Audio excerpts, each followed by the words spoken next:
Hola, ¿cómo están? Seguimos con las pláticas con nuestros compañeros y hoy vamos a hablar de un tema que para mí se me hace muy interesante y es de gran actualidad y es el tema de valve-in-valve. Para este tema tengo el gusto de presentarles al doctor Edgar Lupinta Paredes. El doctor Edgar Lupinta Paredes es nacido en Bolivia y ha estado por aquí con nosotros 4 años estudiando cardiología pediátrica y hemodinamia de cardiopatías congénitas, recién titulado del tema, y él, con la amplia experiencia ahora que ha vivido y convivido con nosotros en el instituto, nos va a hacer el favor de presentar este tema. Bienvenido, doctor Edgar Lupinta. Muchas gracias, doctora. Muchas agradecido con ustedes por la invitación y ser parte de este capítulo que está realizándose. Pues bien, sin más preámbulo, vamos a pasar a hablar de qué es o qué debemos de entender por el término valve-in-valve.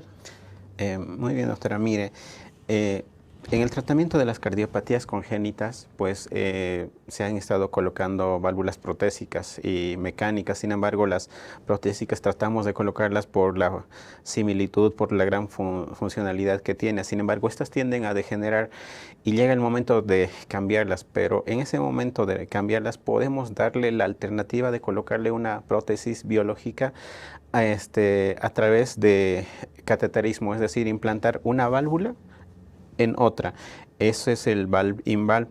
Esto se empezó con en las posiciones aórticas, que se ha ido traslocando a otras posiciones, mitral, tricúspide y pulmonar, favoreciendo así una evolución de alguna manera más satisfactoria quizás, o una alternativa para este tipo de pacientes en la edad pediátrica o en los pacientes congénitos, se podría decir.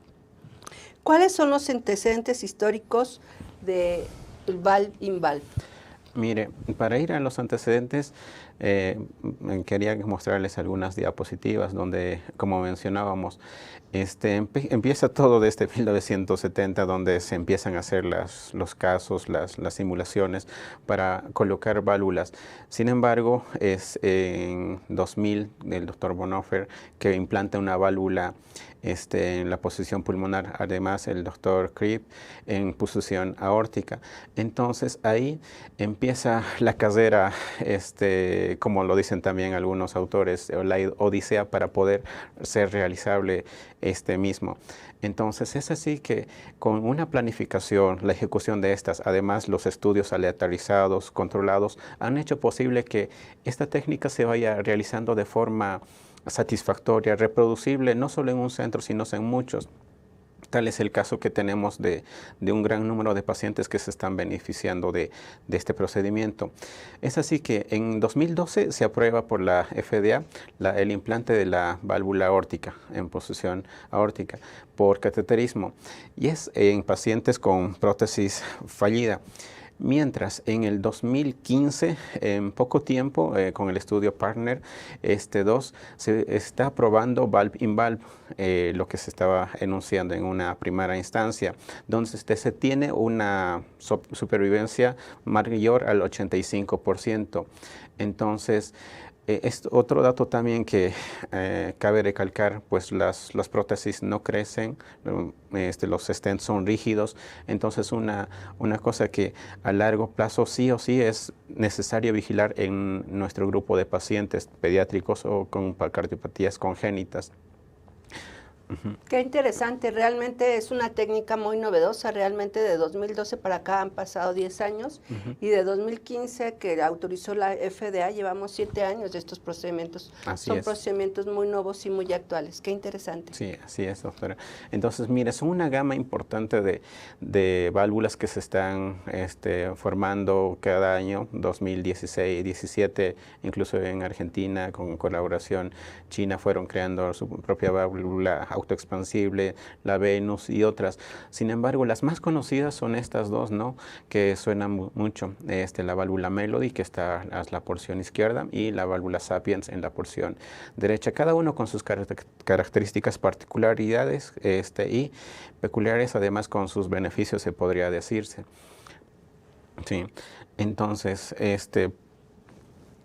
Bueno, pues entonces otra pregunta es, ¿En qué pacientes se pueden colocar esta prótesis y por qué es posible que se puedan colocar en niños en edad pediátrica? Son temas muy relevantes. Sí, mire, nuestros pacientes congénitos pediátricos, porque como vemos en la diapositiva, una gran cantidad de pacientes pues tienen una alteración estructural, morfológica, funcional de estas válvulas, como podemos observar en el valve en posición tricuspidia. La gran mayoría es por cardiopatías congénitas, el Epstein, otras anomalías cardíacas, displasias y demás.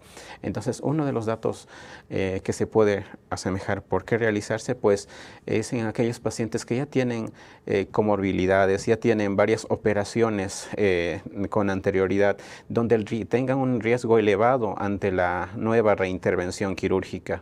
Esto, claro, con el consenso que se va a llevar con el equipo clínico y quirúrgico e intervencionista.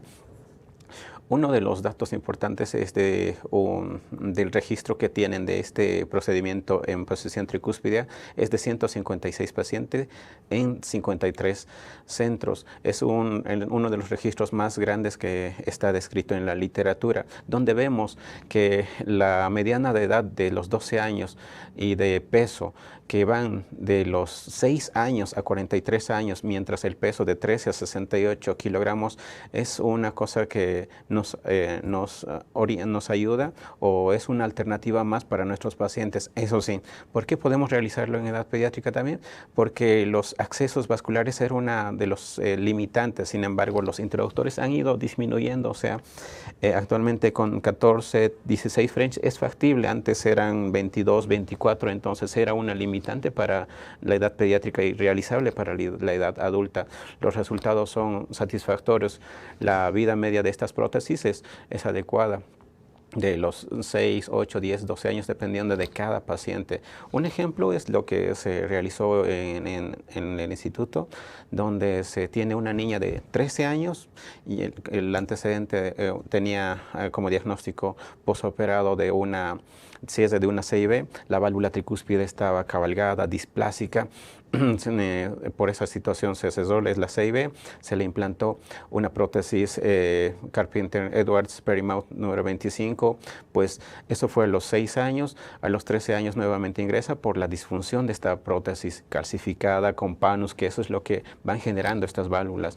Entonces, y el gradiente obstructivo de 19 con una media de 12 y la insuficiencia ligera, como podemos ver en las imágenes, pues el atrio derecho está dilatado, la válvula calcificada, obstruida, el gradiente como se menciona.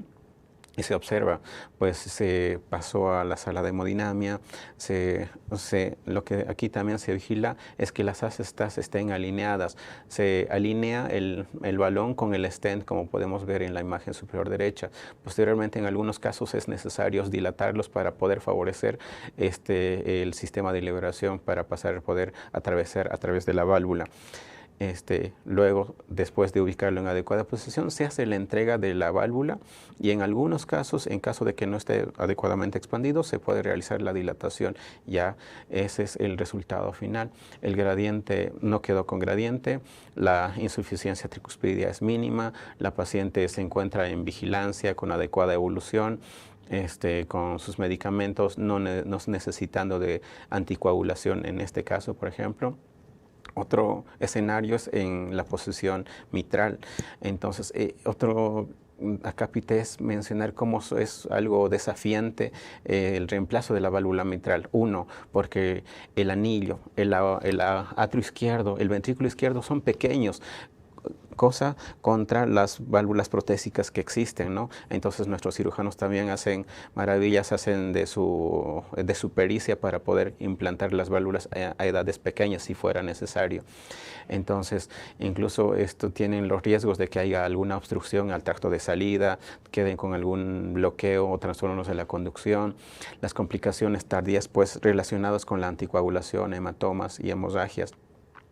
Además, es bien sabido que si se les pone una válvula mecánica, pues podrían de por vida tomar la anticoagulación, ¿no? Y además eso, algunos pacientes no lo podrían cumplir, entonces eso se va valorando. Y los riesgos de endocarditis y asismas que pueden estar. Otro también de los registros que se tiene de esta es de Simonato, en el 2021 que se publicó del registro VIVID, de 1071 pacientes desde el 2006 al 2020, donde vemos el grosso fue valve-in-valve de 875. Las disfunciones de esta prótesis fue por insuficiencia en 45%, estenosis en un 23%. Además, los gradientes posteriores a la implante de esta fueron mínimos, menor al 7 milímetros de mercurio. La mortalidad a los 30 días del 7.7% y a los 12 meses, sí, del 20%, o sea, asociados con un bajo porcentaje de accidentes cerebrovasculares. Otro ejemplo de esto, realizados en el instituto, es un paciente de 18 años con 45 kilos que se le había realizado valvuloplastia mitral que era fallida.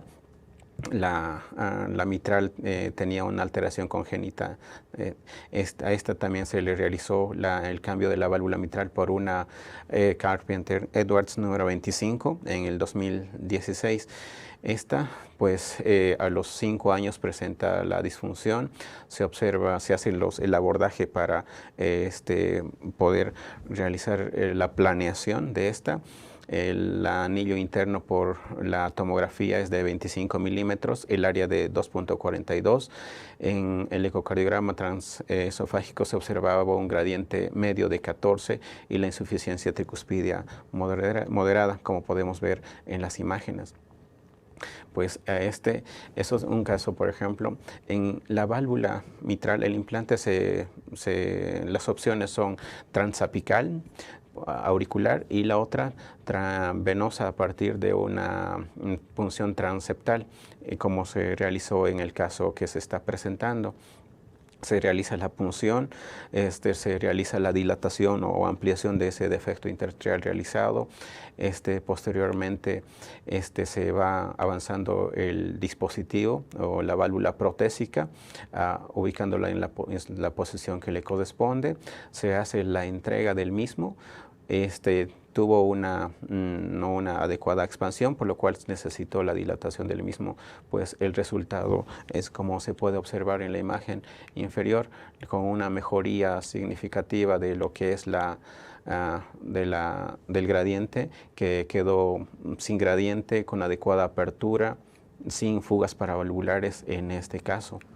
Qué interesante este caso, puesto que tenía 5 años de operado y disfuncionó la prótesis rápidamente y vía cateterismo a través de los accesos femorales. Se pudo implantar una nueva prótesis y no hubo necesidad de abrir el tórax. Eso es una bendición, ¿no? Porque realmente cada vez que se abre un tórax, pues se generan más adherencias y eso va dando complicaciones para la siguiente cirugía. Qué interesante caso. Sí. Así es. Y además, como está descrito, ¿no, doctora? En la situación de los pacientes pediátricos, mientras más jóvenes, más rápido tienden a degenerar comparado con aquellos pacientes adultos o cuarta, quinta década, tercera década de la vida, donde pues no hay una reacción inflamatoria inmunitaria tanto que agreda a la válvula y entonces le da más chance de una vida de 12, 14, 15 años a la válvula, mientras en nuestros casos pues a veces está pelear contra eso también. Contra el tiempo. Contra el tiempo. Y que rápidamente disfunciona. Ajá. Como muy bien lo mencionaba, doctora, pues este es otro ejemplo de un niño de 9 años, de 24 kilos, con una atresia pulmonar, con CIB, las ramas pulmonares no confluentes, que en primera instancia se hace la corrección. Fue necesario realizarle 2 intervenciones más por cateterismo, por de sitios de obstrucciones, y en otro tiempo fue llevado a peeling con implante de una prótesis pulmonar Perimount número 23. Eso en el 2016, y en el año presente, pues se le lleva al implante de valve-in-valve, donde observamos que en el ecocardiograma transesofágico la prótesis está calcificada, como podemos observar las imágenes. Además, el gradiente que daba, por lo menos a nivel valvular, era de 61 con medio de 31. La insuficiencia pulmonar severa. Aquí podemos ver las angiografías observando la válvula protésica en su posición, sin zonas de fractura, con estenosis intravalvular. Como se realizó la dilatación secuencial para poder atravesar la misma el sistema y la prótesis, con balones PowerFlex, Edwards de 20x40 y Atlas, un balón de alta presión.